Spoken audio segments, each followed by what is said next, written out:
Girl Chapter 3 viewers. We fought daily, Kevin and I.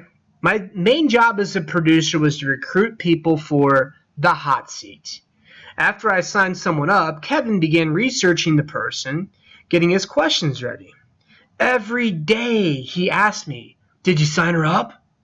Every day I answered no. He got frustrated. "What do you mean no? Don't you want to sign her up?"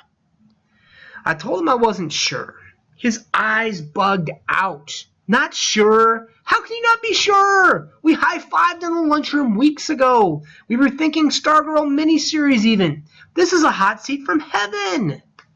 I shrugged. "Well, that was then. Now, I'm not sure."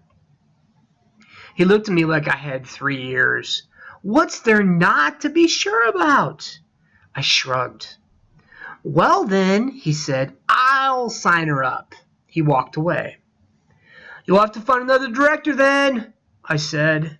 He stopped. I could almost see the steam rising from his shoulders. He turned and pointed.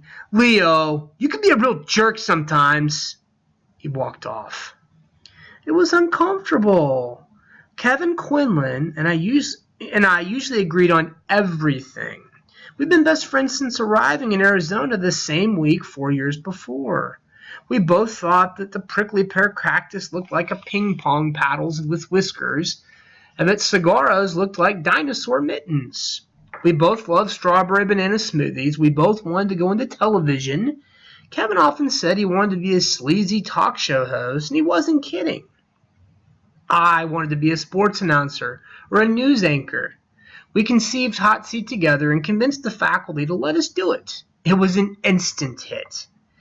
It quickly became the most popular thing in school. So why was I balking? I didn't know. I had some vague feelings, but the only one I could identify was a warning. Leave her alone. In time, Hillary's hypothesis, so called by Kevin, about Stargirl's origins gave way to other theories. She was trying to get herself discovered for the movies. She was sniffing fumes. She was homeschooling gone amok. She was an alien. The rat she brought to school was only the tip of the iceberg. She had hundreds of them at home, some as big as cats. She lived in a ghost town in the desert. She lived in a bus. Her parents were circus acrobats. Her parents were witches. Her parents were brain-dead vegetables in a hospital in Yuma. We watched her sit down in class and pull from her canvas bag a blue and yellow ruffled curtain that she draped over 3 sides of her desk. We saw her stretch out a 3-inch clear glass vase and drop it into a white and yellow daisy. She did this and undid this in class, every class she attended, 6 times a day. Only Monday mornings was the daisy fresh. By last period, the petals were drooping. By Wednesday, the petals began to fall, the stem to sag.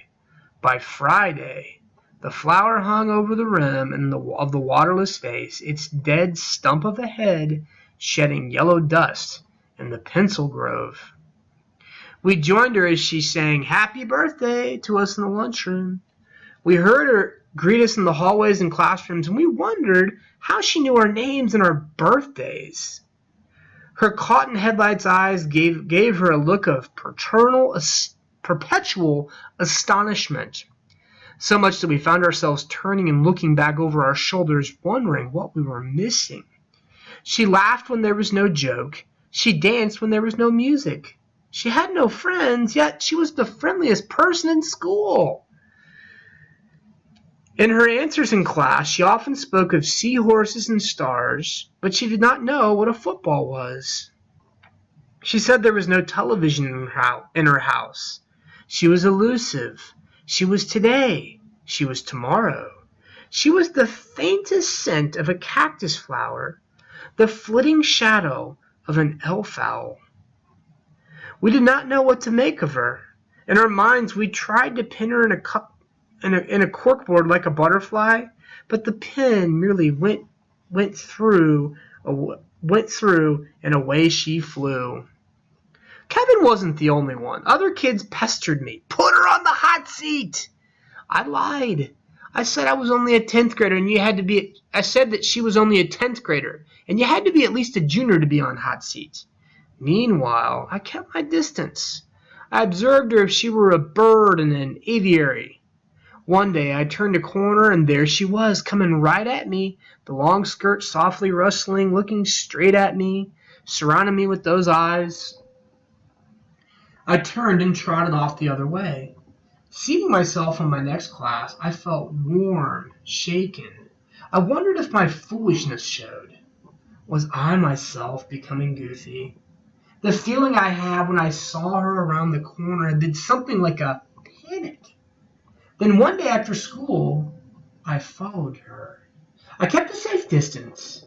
Since she was not known to take the bus, I expected her walk to be short. It wasn't. We trekked over mica, past hundreds of grassless stone and cactus front yards, through the Tutorized shopping center, skirting the electronics business park, around which the city had been invented a mere 15 years before. At one point, she pulled a piece of paper from her bag. She consulted it. She seemed to be reading house numbers as she walked along. Abruptly, she turned up a driveway, went in the front door, and left something in the mailbox. I waited for her to move off. I looked around. No one on the street.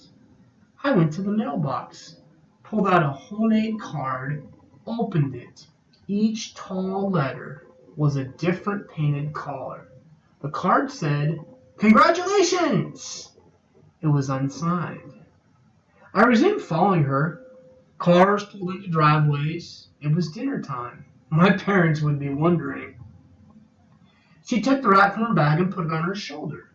Riding there, the rat faced backward, its tiny triangular face peeping out of her sand-colored hair. I could not see its beady black eyes, but I guessed it was looking at me. I fancied it was telling her what it saw. I fell farther back. Shadows crossed the streets. We passed the car wash, and the bike shop. We passed the country club golf course, the biggest spread of green grass until the next golf course in the next town.